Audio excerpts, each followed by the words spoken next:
Okay sir, ನಿನ್ನೆ ನಾನು ನೋಡಿದೆ ತಾವು ನಮ್ಮ ಭೀಮಾ ಸಿನಿಮಾ ಬಗ್ಗೆ ಪ್ರೆಸ್ ಮೀಟಲ್ಲಿ ಮಾತಾಡಿದೆ ಅಲ್ಲಿ. ಸೊ ಆ ವಿಷಯದಲ್ಲಿ ಜಗದೀಶ್ ಗೌಡರಿಗೆ ಥ್ಯಾಂಕ್ಸ್ ಹೇಳಬೇಕು. ಈ ಸಿನಿಮಾನ ಪ್ರೊಡ್ಯೂಸ್ ಮಾಡಿ ಈ ವರ್ಷದಲ್ಲಿ ಒಂದು ದೊಡ್ಡ ಹಿಟ್ ಆಗಂಗೆ ಮಾಡೋದಕ್ಕೆ. ಆ್ಯಕ್ಚುಲಿ ತಾವು ಮಾತಾಡಿದ್ರಿ, ನಾವೆಲ್ಲ ನಿಮ್ಮನ್ನು ಫಾಲೋ ಮಾಡ್ಕೊಂಡು ಬಂದಿರೋರು ಸರ್. ನೀವು ಯಾವಾಗ ಡೈರೆಕ್ಷನ್ ಅಂತ ಬಂದರೆ ಅವತ್ತು ನಿಮ್ಮ ಸಿನಿಮಾಗಳು ನಾವು ಕಾಯ್ತಾ ಇದ್ದವು. ಇವತ್ತು ಕೂಡ ನಿಮ್ಮ ಸಿನಿಮಾ ನಾವು ಒಬ್ಬ ಲರ್ನಿಂಗ್ ಡೈರೆಕ್ಟ್ರಾಗಿ ಹೋಗಿ ನಿಮ್ಮ ಸಿನಿಮಾ ನೋಡೋಕೆ ನಾನು ಕಾಯ್ತಾ ಇದ್ದೀನಿ. ಇವತ್ತು ಅಭಿಮಾನಿಯಾಗಿ ಕೂಡ ಕಾಯ್ತಾ ಇದ್ದೀನಿ. 100% ನೋ ಡೌಟ್ ಈ ಸಿನಿಮಾ ಈ ವರ್ಷದ ಕೊನೆಗೆ ಬಂದ್ರೂ ಸುಮಾರು ವರ್ಷ ಜ್ಞಾಪಕದಲ್ಲಿರುವಂಥ ಒಂದು ಸಿನಿಮಾ ಆಗುತ್ತೆ ಇದು. ಅದಂತೂ ವಿತೌಟ್ ಡೌಟ್ ನಾನು ಹೇಳ್ತೀನಿ. ನಾನು ನಿಮಗೆ ಕೇಳ್ತಿದ್ದೆ ಯಾವಾಗ ಸರ್ ಡೈರೆಕ್ಷನ್ ಮಾಡಿ ಸರ್, ಜ್ಞಾಪಕ ಇದೆ ಸರ್, ಡೈರೆಕ್ಷನ್ ಮಾಡಿ ಸರ್ ಅಂತ. ಸೊ ಅವರೆಲ್ಲ ಬ್ಯುಸಿ ಇರೋರು, ಮೋಸ್ಟ್ಲಿ ಅವ್ರು ಮಾಡ್ದಾಗ ಕರೀತಾರೇನೋ ಅಂದ್ಕೊಂಡೆ. ಶ್ರೀಕಾಂತ್ ಅವ್ರ ಮೇಲೆ ತುಂಬ ಆಸೆ ಇತ್ತು, ಹೆಂಗೂ ಸಲಗ ಮಾಡಿದ್ರು ಮೆತ್ತಿಗೆ ಹೇಳ್ಕೊಂಡು ಹೋಗಿ ಬಿಡ್ತಾರೇನೋ ಸರ್, ನಮ್ಮವರ ಸರ್ ಇವ್ರು ವರ್ಕ್ ಆಗೋದು ಬನ್ನಿ ಸರ್ ಅಂತ. ಅದು ಮಾಡಲಿಲ್ಲ ಅವರು.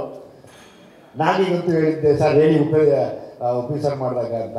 ಆದರೆ ನನಗೆ ಲೈಫ್ ಟೈಮ್ ಒಂದು ಡೈರೆಕ್ಷನ್ ಮಾಡಿದರೆ ಜ್ಞಾಪಕ ಇರಲಿ ಯಾವುದು ಅಂತ ಅದು.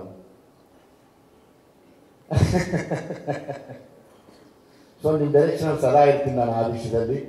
ಹಂಗಾಗಿ ಬರುವಂಥ ಯಾರೇ ನಿರ್ದೇಶಕರಾಗಲಿ, ನೀವೊಂದು ನಾನು ಅವತ್ತೇ ಹೇಳಿದ್ದೆ, ಇವರ godfather to the Kannada industry as a director ಅಂತ. ನಾವೆಲ್ಲ ಬಂದರೆ ನಿಮ್ಮ ಶಿಷ್ಯರಾಗಿ ನಿಮ್ಮ ದಾರಿನ ಹುಡ್ಕೊಂಡು ಬಂದಂಥವ್ರು. ಸೊ ಹಂಗಾಗಿ ಯಾವತ್ತಿದ್ರು ನಿಮ್ಮ ಡೈರೆಕ್ಷನ್ಗೆ ನಾವು ಕೂಡ ಒಬ್ಬ ಅಭಿಮಾನಿಯಾಗಿ ಕಾಯ್ತಾ ಇರ್ತೀನಿ. ಒಳ್ಳೇದಾಗಲಿ, ಒಳ್ಳೇದಾಗತ್ತೆ ಕೂಡ. Lahari sir, Venu sir, Srikanth sir, Shivanna ಯಾವಾಗಲೂ ಒಂದು ಫಂಕ್ಷನಲ್ಲಿ ಹೇಳಿದರು, ಶ್ರೀಕಾಂತ್ ಬಿಡಮ್ಮ ಚೆನ್ನಾಗಿ ಗೊತ್ತು, ಏನಿಲ್ಲ ಅಂದರೆ ಹೋಗೋದಿಲ್ಲ, ಏನೋ ಇದ್ರೆ ಮಾತ್ರ ಹೋಗೋದು ಅಂತ.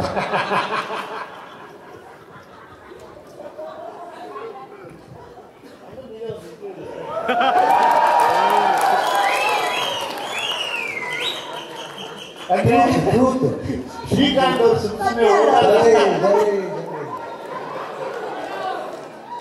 ಶ್ರೀಕಾಂತ್ ಇದ್ದಾರೆ ಅಂದರೆ ಏನೋ ಒಂದು ಬೇರೆ ಲೆಕ್ಕಾಚಾರನೇ ಆಗುತ್ತೆ, ಒಳ್ಳೇದಾಗತ್ತೆ ಕೂಡ.